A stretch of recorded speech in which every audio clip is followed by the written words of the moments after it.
Hassan. And I'm Juliani Bogini.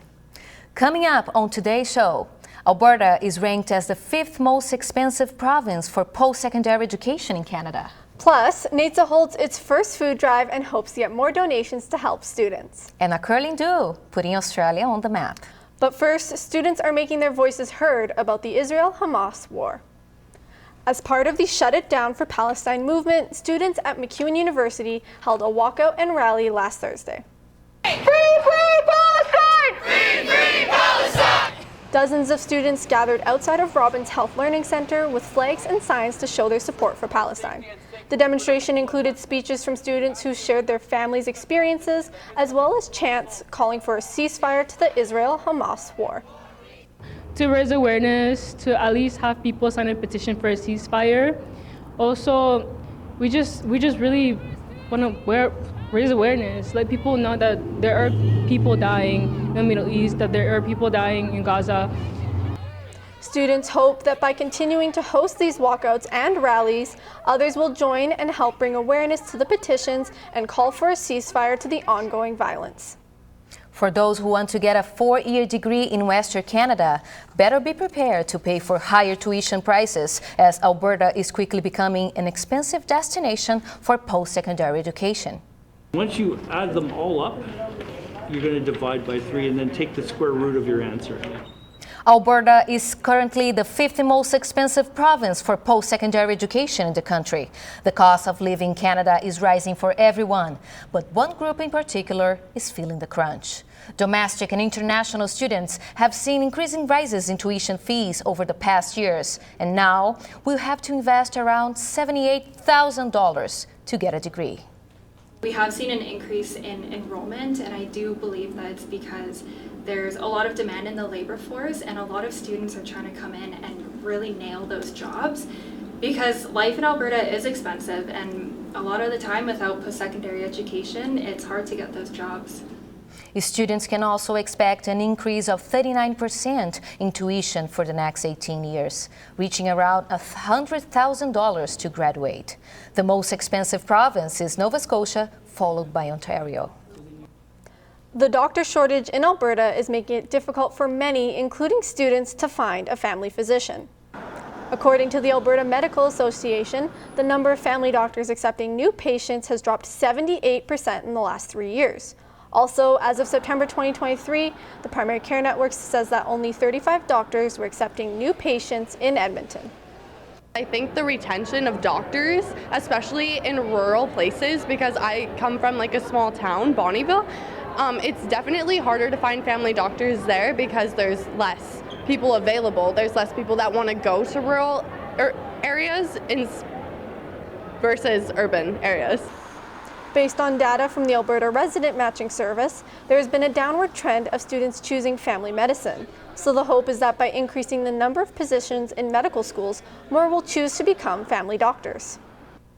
The shelves at Nate's Food Center area is a little bit fuller now, thanks to the staff and students' donations.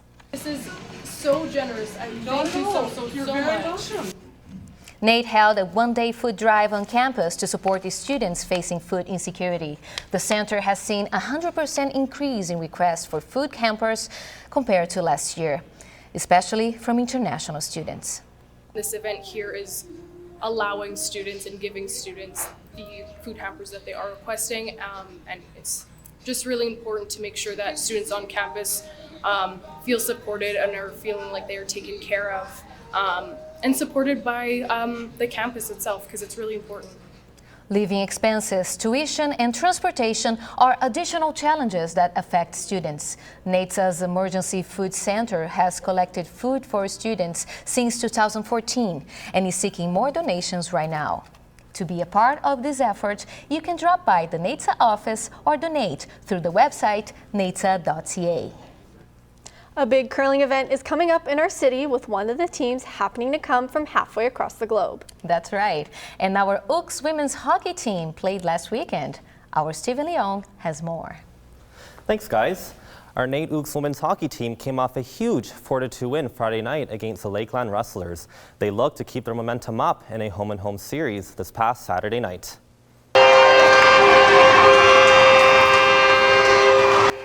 Fans were cheering loudly as it was Make Some Noise for Mental Health Night.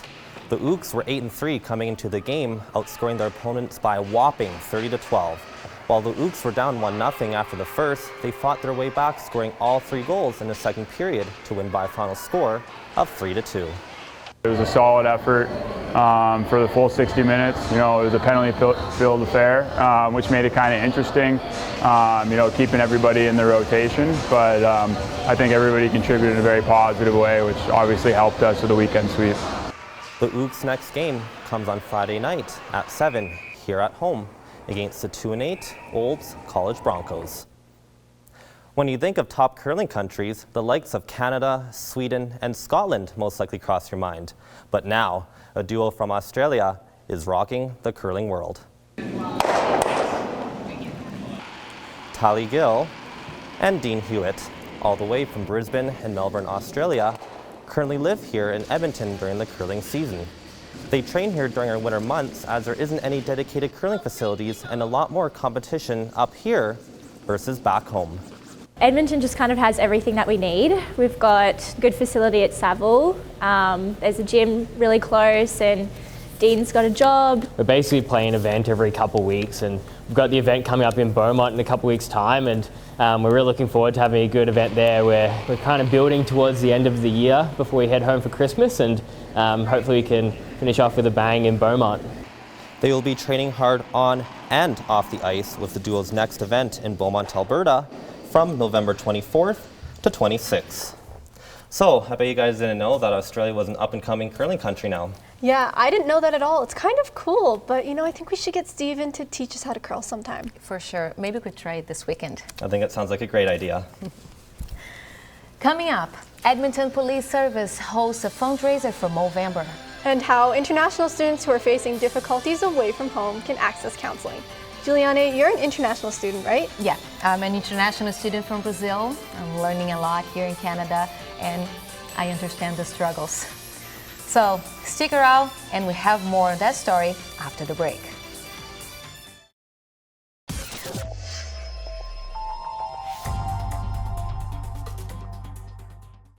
We've officially hit the midway point of Movember, and the lip sweaters are out in full force.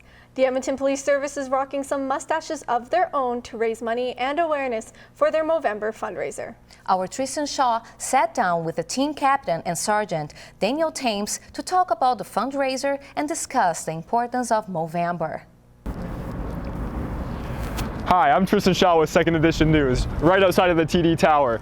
Unfortunately, I don't possess the genes to grow a wicked mustache, but thankfully my guest, Sergeant Daniel Thames, does. I'm going to be sitting down with him to discuss the importance of their Movember fundraiser and what the general public can do to donate and participate as well. So let's head on in, shall we?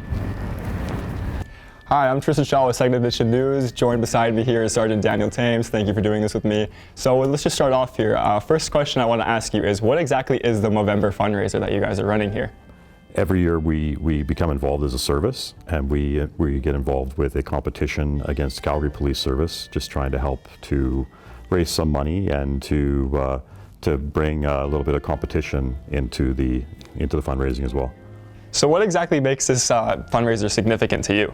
I've been involved with Movember for probably about the last 8 years, and the first 4 years I was kind of unofficially involved, where I grow a mustache and stuff just to raise awareness, but I would, any money that I raised I would give to somebody that I knew that was officially in it, and I would just give it to them, and then they would put it under their names. But about 4 years ago, a friend of mine was diagnosed with prostate cancer, and then that's when I officially got involved with it. And then in April of this year, somebody in my immediate family was diagnosed as well with prostate cancer. So for me personally, it's having somebody that I know and somebody close to me getting diagnosed. And that's really just brings it that much more personal and close to home for me. And that's why I really want to become involved and raise as much money as I can for research. Can the public donate? And if so, how can they donate? Oh, absolutely. If somebody wants to donate to support the Edmonton Police Service in our challenge against Calgary, you just go to Movember.com, and you in a little search bar you search up Edmonton Police Service, and it'll bring up our team, and you can either donate to the team or you can donate to me, just Dan Thames, and it will pop up my little donation thing, or to our to the service itself. So I'm Tristan Shaw with Second Edition News. That was Sergeant Dan Thames. Thank you so much for joining me today. Oh, thank you. As the holiday season approaches, many international students might face unique mental health challenges while being far from home. To shed light on this, our Gabby Bernal sat with NAIT counselor Kamal Kumar to have a deeper understanding of these experiences and find out what support systems are available on campus. With only a few weeks left of class on this term, some students are starting to get excited for the holidays. But not for everyone will be the happiest time of the year, as most international students will be away from home and their families. But NAIT doesn't want you to feel alone. That's why today I'll be talking to one of their counselors to see how they can help you right here on campus. To begin with, could you tell us what are some of the most common mental health struggles that international students go through, especially around this time of the year? One of the biggest struggles international students might face is, especially around the holiday time, is being like alone, and like the weather here changes as well. It gets very cold and dark, and so that can make people feel really down as well. Missing their family back home is like a big one as well. So yeah, that's the big one I see, is just that lack of connection. And what resources are available here on campus to help them? Some of the resources we have the NAIT Counseling Center, and I specialize with working with international students. We also have the International and Intercultural Center, where there is a lot of great events that allows for people to connect. We have peer support as well, and we have NAITSA. We also have a therapy dog, Flynn. You can come and visit Flynn as well. And yeah, that's pretty much it right now. For a lot of international students, expressing themselves in a language that is not their own, well, might be difficult. So how do you ensure that they feel comfortable when talking to you? You know, I definitely see that a lot with students, but just like, you know, emphasizing that it's, you know, really courageous to come, giving them time to speak. Lots of times people, when English isn't their first language, they feel like they have to be rushed in their talking. I just take your time, like don't rush, and just reminding them, like speaking in a different language, different emotions is not easy to do. So being really proud of them for attempting to do that as well. And what advice can you give to those who might feel hesitant to seek counseling due to cultural differences? Although in lots of cultures, mental health is something that is not discussed or talked about, it's ignored, but it still exists. Like mental health is still part of health. There are still things that happen in every country. There are suicidal rates, right? Like those things come from mental health that isn't worked on, right? So I would suggest that, you know, we don't hesitate to go to the doctor for our physical health. So coming to counseling to work on something so you're not alone is really important. Also to remembering that it's completely confidential. No one is ever going to find out. Like if there's fear of the family finding out, that it'll never happen because legally it cannot. So it's absolutely confidential. There's really nothing to lose either. Like if you don't like it, you don't have to come back ever again.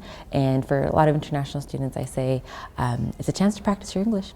The next open counseling session will take place on December 7 right here at the International and Intercultural Center. I'm Gabby Bernal for Second Edition News. Coming up after the break, we will show you how to make a delicious full American breakfast to satisfy your cravings. That sounds really good. Also, we will show you an interesting way to create your own musical instruments. Welcome back to Second Edition. Coming up, we're going to use vegetables in ways you've never seen before. Plus, we will show you the best spots in the city to take pictures during the fall season. And then a look at the best sandwiches Edmonton has to offer. Juliane, what's your favorite type of sandwich? I love cheeseburgers. How about you? I'm simple. I like a grilled cheese sandwich with tomato soup. Oh, they're good too. But first, our Alex Jagger will teach us how to make an original American breakfast. Hi, I'm Alex Jagger, and I'm going to show you my take on a full American breakfast. Come on. For our fruit salad, we're going to have 2 apples, 2 bananas, and 3 oranges. After you've washed your apples, we're just going to take them here and give them some nice chops. You can easily add or substitute other fruit if you want. You may want to add grapes or pineapple. The decision is yours. You can also add yogurt to give your salad a little sauce. The important thing is that you make it the way you like it. Now with our pancakes, we're going to want 2 cups of flour, 2 tablespoons of sugar, 3 teaspoons of baking powder,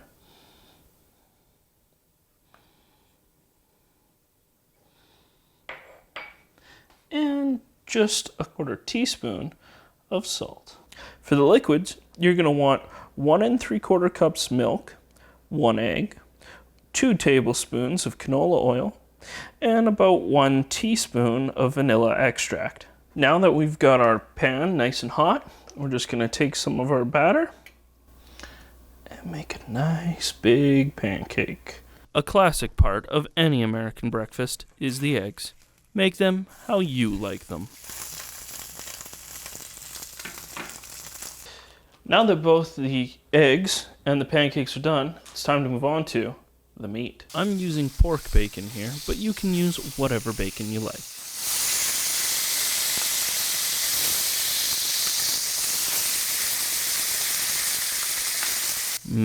Bacon. And we wouldn't want to forget about that delicious sausage, now would we?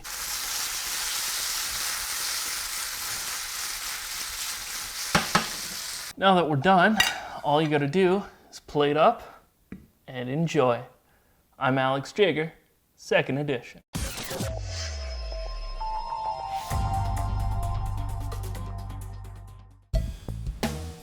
Hi, I'm Ben Draper. And if you're like me, you're busy, and you don't have time to mess around and decide what you want for lunch. You need to know where to go and how much it's gonna cost. Come with me, and I'll show you the best 3 sandwiches you can grab in the city. From the Western Sandwich Company, I got their very popular ciabatta cubano sandwich. I mean, just look at this thing. I can't wait to dig in here, and I know my fellas can't wait to get a turn too, so here we go.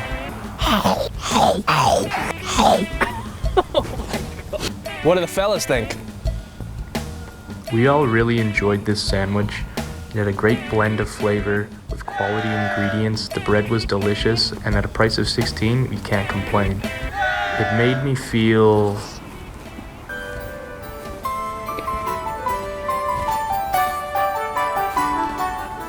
This is from Faro. It's called the Grick. It's got an egg on it.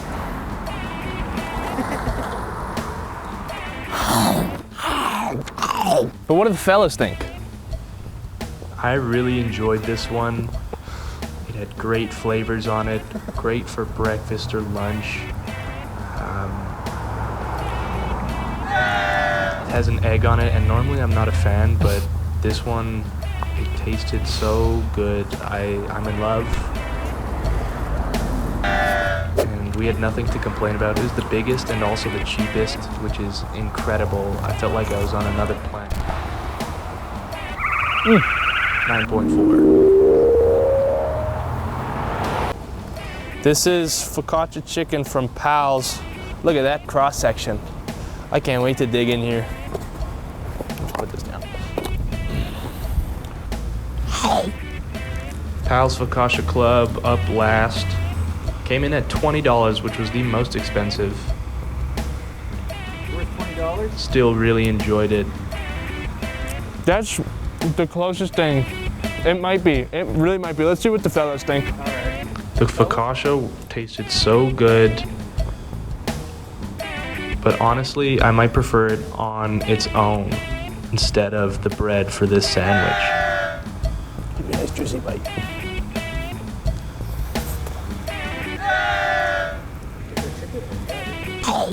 It made me feel 7.6.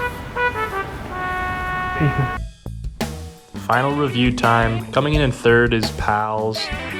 Western Sandwich in 2nd. Really like that one. And the Faro comes at 1st. $9, can't beat that. Thanks for watching. I'm Ben Draper, 2nd edition.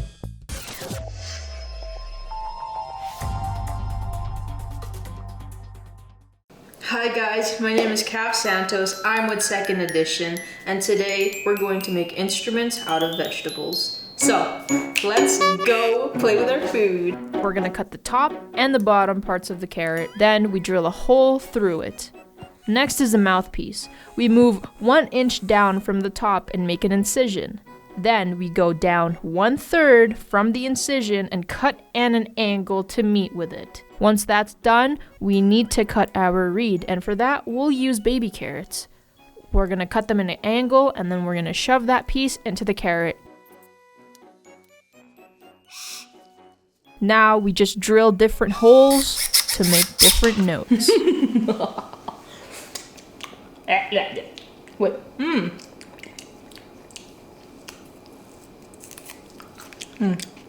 Broccoli.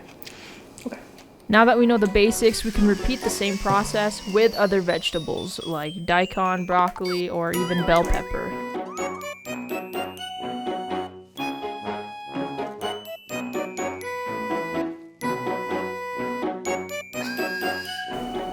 Hollow out the inside, like what I did to the other two vegetables.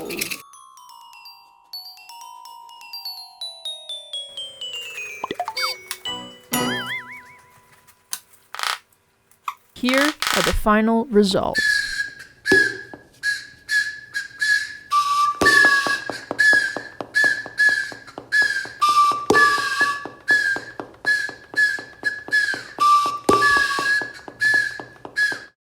And when you guys are done playing with your instrument, you can turn it into soup.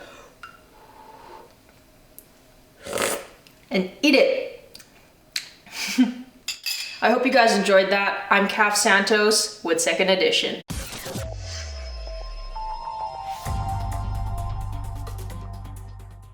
Hi, I'm Fiona Serita, and I can't believe how nice the weather is. It's hard to believe that we're halfway through November. While most of the leaves have changed color and fallen, there's still plenty of locations around Edmonton to get the perfect fall photo. Come with me as we explore 2 locations to add the perfect fall inspiration to your Instagram page. First up, Mill Creek Ravine. Located in the south side of Edmonton, Mill Creek Ravine is a favorite river valley park of dog walkers, joggers, or just casual walkers. Mill Creek is home to 4 wood trestle bridges that are still here from the days when the Edmonton Yukon and Pacific Railways ran through Edmonton. Mill Creek also leads to the beautiful North Saskatchewan River, Edmonton's main water source.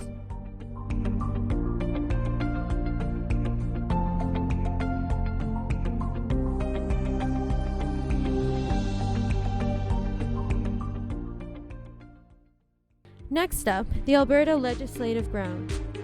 Otherwise simply known as the Ledge, this is where the Alberta government carries out provincial laws, policies, and more.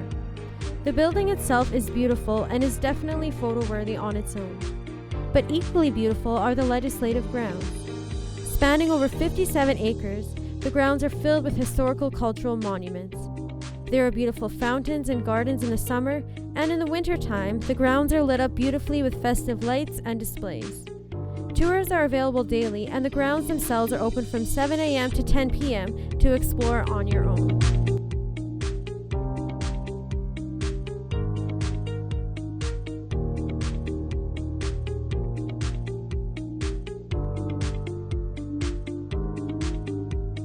I hope you get a chance to check out these locations for yourself before winter officially starts. There's so many more around Edmonton that we just didn't have time for here. So it's up to you to explore our capital city. I'm Fiona Serita with 2nd Edition. That's all we have for 2nd Edition today. Thanks for watching. We'll see you again next week.